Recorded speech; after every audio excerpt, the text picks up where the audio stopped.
High friends, hobbies blog by রিয়াতে তোমাদের সকলকে স্বাগত জানাই। আশা করি সবাই ভালো আছো, সুস্থ আছো। আমিও খুব ভালো আছি। তোমরা আগের মিনি ব্লগে দেখতেই পেয়েছো আমার শরীরটা তেমন ভালো ছিল না, আমাকে রাতেই হসপিটালে আসতে হয়েছে।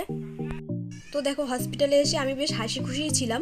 হাসি খুশি তো থাকারই কথা, কেন কি একজনকে পৃথিবীতে আনতে চলেছি। কিন্তু ভেতরে অনেক ভয় কাজ করছিল, রাতে একদম ঘুম আসছিল না। রাত তখন 2টা-2:30টার মতো হবে। দেখো হসপিটালটা কেমন ফাঁকা। তো আমার খুব ভয় করছিল, মুখটা দেখে তোমরা বুঝতেই পারছো কেমন একটা টেনশন হচ্ছে।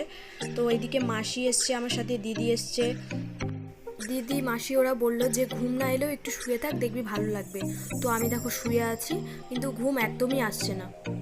ওই 30 তারিখের রাতটা এইভাবে শেষ হলো। তো এটা হচ্ছে পরের দিনের সকাল, 31 তারিখ। কাকি এসছে, কাকি আমার একটু চুল বেঁধে দিচ্ছিল। এদিকে মা এসছে, বড়দি এসছে। হসপিটালটা যেহেতু আমাদের বাড়ির কাছাকাছি, তাই সবাই আসা যাওয়া করছে। এই সময় সবাই জানো, যারা আমার মতো মা হবে বা হয়েছে, কেমন একটা চিন্তা হয় সবাই জানো।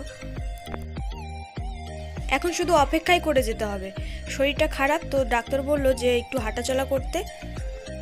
একদিকে টেনশন হচ্ছিল যে কি হবে না হবে, সব ঠিকঠাক করে হবে তো, এই সবই ভাবছিলাম। আর সবাই বলছিল সাহস রাখ, কিছুই হবে না। যেহেতু আমার ডেলিভারি ডেট ছিল ফেব্রুয়ারির 2 তারিখ, আর আমি হসপিটালে অ্যাডমিট হয়েছি ডিসেম্বরের 30 তারিখ, তাহলে টেনশন তো হবেই বলো। তো এখন দেখো, এটা 31 তারিখ রাত, এখন আর 2 মিনিট বাকি 12টা বাজতে, মানে 1 জানুয়ারি। 1 জানুয়ারিটা হসপিটালেই কেটেছে আমার।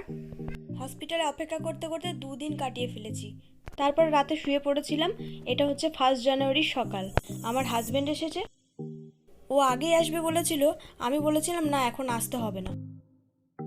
বলেছিলাম এখন আসতে হবে না, যেহেতু আমার 1 মাস এখনো ডেট দেরি আছে, হয়তো ফলস পেন হচ্ছে। তোমরা তো এমনিতে সবাই জানো আমি বাপের বাড়িতে আছি, ছিল বাড়িতে। তো ওরাও আর দেরি না করে, আমার ছোটদি আমার হাজব্যান্ড একসাথেই এসছে সবাই। এখন দিদি ওরা সবাই চলে যাবে, আবার মাসি আর বড়দি থাকবে আমার কাছে রাতটা। আমার হাজব্যান্ড আবার ওদেরকে দিতে এসেছে। আর আমার জামাইবু এসেছিল, তো জামাইবুকে বললাম ভেতরে আসো। জামাইবু কিছুতেই আসতে চাইছে না ভেতরে, ওখান থেকে জিজ্ঞাসা করছে কেমন আছো না আছো। ওইভাবে 1 জানুয়ারি রাতটা কাটিয়ে নিয়েছি। এখন আমাকে রেফার করা হয়েছে। তো রেফার করার আছে, মনে অনেক ভয় আছে, এখন আমাকে এই হসপিটালে আর রাখা হবে না, কিন্তু তাও আমি হাসি খুশিভাবেই এসেছি। এখন কিন্তু শরীরটা অনেকটাই খারাপ। আমরা ভেবেছিলাম নর্মাল ডেলিভারি করানোর জন্য, তো প্রথমেই আমাকে সরকারি হসপিটালে নিয়ে আসা হয়েছে। ওখানে তোমরা দেখতেই পেলে আমি 3 দিন হসপিটালে থাকার পরে এখন 2 তারিখ, তো আমাকে নার্সিংহোমে নিয়ে আসা হয়েছে। এটাও বাড়ির কাছাকাছি, তাই আমরা টোটো করেই চলে এসেছি। এই নার্সিংহোমে আসার পর ডক্টরের সঙ্গে কথা বলা হলো।